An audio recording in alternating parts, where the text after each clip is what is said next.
Gilas Pilipinas mga bro, sinadya nga bang magpatalo para easy lang at Justin Brownlee babawi kontra Qatar? Yan mga bro, pagkatapos mong i-like ang ating video, mag-subscribe na rin kung bago ka pa lang sa ating channel at i-click ang notification bell para lagi kang updated sa ating mga sports balita.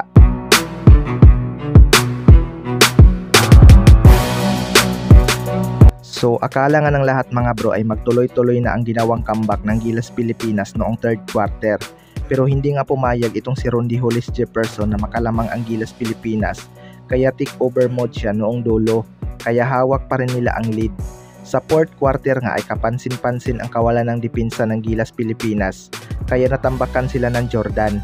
Pero maraming ang nagsasabi mga bro na sinadyang magpatalo ng Gilas Pilipinas dahil mayroon silang iniiwasang team at para daw mapadali ang kanilang pagpasok sa finals. Well, kung titingnan natin mga bro, kaya naman talaga ng Gilas Pilipinas talunin ang Jordan kung tutuusin.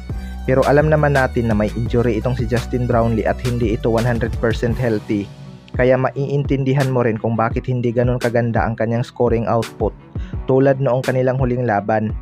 Dalawa din kasi ang naturalized player ng Jordan mga bro at napaka-healthy pa ng kanilang mga import. Kaya tanggapin na lang natin na na-outscored talaga ng Jordan ang Gilas Pilipinas at credits na lang sa kanilang effort. Sa kabilang banda naman mga bro, Justin Brownlee babawi kontra Qatar.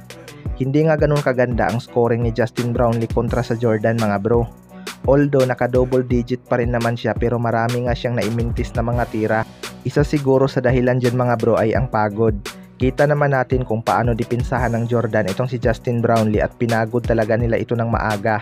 Alam nga ng Jordan kung ano ang kakayahan ni Justin Brownlee. Pangalawa ay ang kanilang chemistry. Nakapagtala nga ng 21 assists ang Jordan kumpara sa siyam lang ng Gilas Pilipinas.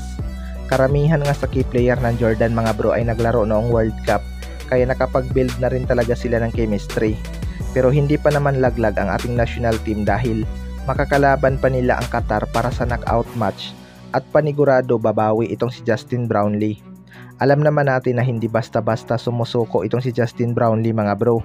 Hindi rin naman ganun kalakas ang Qatar kaya malaki ang chance natin na manalo sa team na ito. Sana lang ay suswertehin ang ating mga pambato lalo na sa 3 points area.